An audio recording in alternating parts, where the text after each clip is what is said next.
আজ বৃহস্পতিবার ১লা আগস্ট অমৃত বৃক্ষ আন্দোলন দিবস পালন করল শিলচর বন বিভাগ বন সংমণ্ডল। গত বছরের ন্যায় এই বছরও আসামে ৩ কোটি বৃক্ষরোপণের উদ্দেশ্যে চারা গাছ বিতরণ ও রোপণের মাধ্যমে দিনটি পালন করা হয়।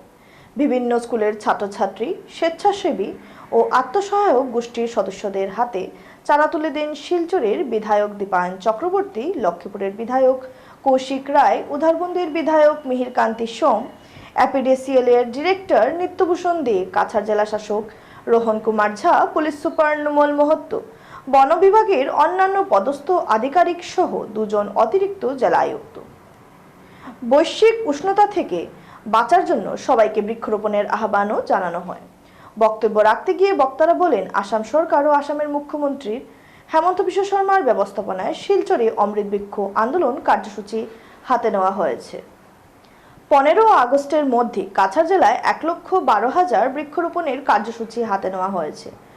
পুরো আসামে 3 কোটি বৃক্ষরোপণ করা হবে এবং আসামের মুখ্যমন্ত্রী প্রত্যেক জনগণকে নিজের মায়ের নামে একটি করে বৃক্ষরোপণ করার জন্য অনুরোধ জানিয়েছেন। পরিবেশকে সুন্দর ও সুস্থ রাখতে হলে বৃক্ষরোপণ করা অত্যন্ত জরুরি। তাছাড়াও তারা অমৃত বৃক্ষ আন্দোলনের বিষয়ে বস্তু তুলে ধরেন। গোটা আসাম রাজ্যে বিভিন্ন অফিসের যেভাবে ওয়ার্ক কালচার পাল্টে গেছে, আসামকে যে একটি জায়গায় নিয়ে যাওয়ার প্রচেষ্টা প্রতিনিয়ত করে যাচ্ছেন, সেটা আজকে অন্ততপক্ষে আসাম সরকারের সবচেয়ে বড় উপলব্ধি বলে আমরা মানতে পারি। আমরা লক্ষ্য করেছিলাম, ফরেস্ট বলতে একটা দিন ছিল, আমরা ছোটবেলা থেকে শুনে এসেছিলাম, মানে দুর্নীতি আর দুর্নীতি। এই অফিসে অনেক মারধরের ঘটনা পর্যন্ত আমরা প্রত্যক্ষ করতে সক্ষম হয়েছিলাম।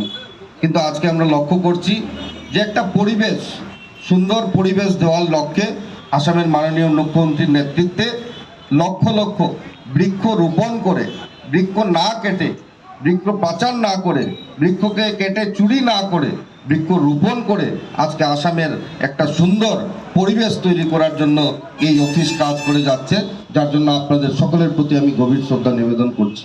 हो जाता है, जब ज़्यादा लोग अपलोड करने की कोशिश करते हैं तो आप लोग में से कुछ अपलोड नहीं कर पाते हैं उसको। इसी को देख के सीएम सर ने अपलोडिंग का जो दिन है वो 5 दिन और बढ़ाया है। आज से शुरू होकर 15 तारीख तक हम लोग अपने एसएचजीज को, स्कूल्स को, डिस्ट्रिक्ट पुलिस को, थाना को, एयरफोर्स, आर्मी, असम राइफल्स, सबको हम लोग पुली बांटेंगे। आप लोग सबसे अनुरोध है कि इस पुली का प्रोटेक्शन करें।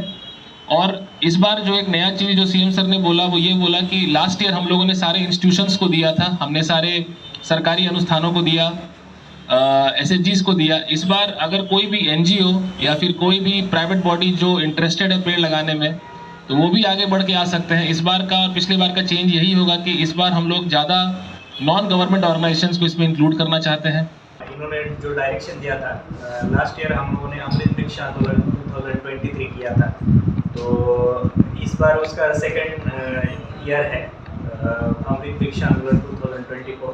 कछार डिस्ट्रिक्ट में लास्ट टाइम हमने 4,55,000 ट्रीज डिस्ट्रीब्यूट किए थे, एंड इस बार हम लोग, हमारा टारगेट है 11,24,000।